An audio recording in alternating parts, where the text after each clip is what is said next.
Karoliine ja töötan Eesti Rahva Muuseumis restauraatorina. Peamine materjal, millega ma töötan, on plastmass ja hetkel on mul käsil kunstnevast kingad, mis on päris tugevalt mäemunud ja minu ülesanne ongi need saada kuidagi puhtaks, et nad näeksid esinduslikult välja. Mul on nüüd siis natukene vaja veel nokitseda, aga vaadates kella, siis pean tegema pisut kiiremini, et jõuda õigeks ajaks trenni. Matin, näeme!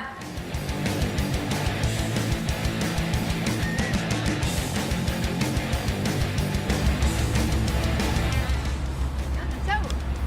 Ongi trenni aeg käes jälle. Esimest korda tulin ma võimlatrenni läinud aasta sügisel ja see oli nüüdseks siis juba 8 kuud tagasi, mil ma liitusin püstivõitluse baaskursusega.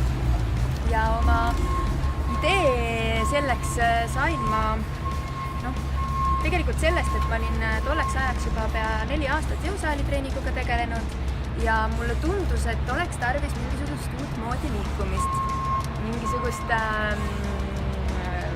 uusi teadmisi, kuidas oma keha kasutada.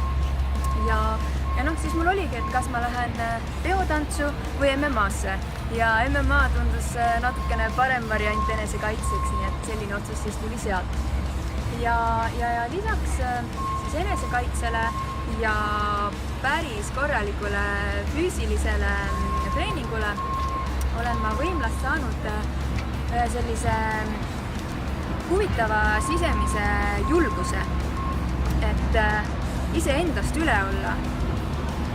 Et see hirm, et kui inimene teeb midagi uut ja siis tundub, et kõik vaatavad ja nii totter on olla ja sellest ülesaamine, see on minu meelest siin võimlas üks äge asi, et keegi ei vaata, kõik pigem aitavad, treenerid on alati toeks ja see hirm millegi uue ja tundmatu ees, sellest saab siin üle.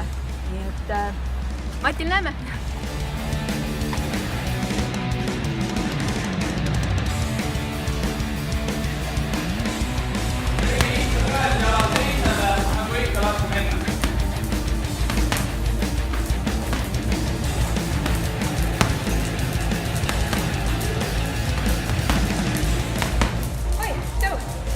Niimoodi see trenn meil siin läheb ja lisaks boksikottidele me trennime loomulikult ka paarilistega koos. Ma näitan kõik asjadele. Ma näitan, kuidas erinevatel tasanditel siis vastu lüüa, rünnata. Selleks, et vastase pea madalamale saada, on alati hea mõte kõhtu lüüa. Ja siis saab vastu peal lüüa.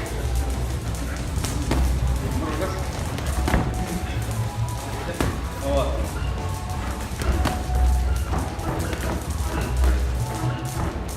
nii lihtne ongi. Tule proovi ka!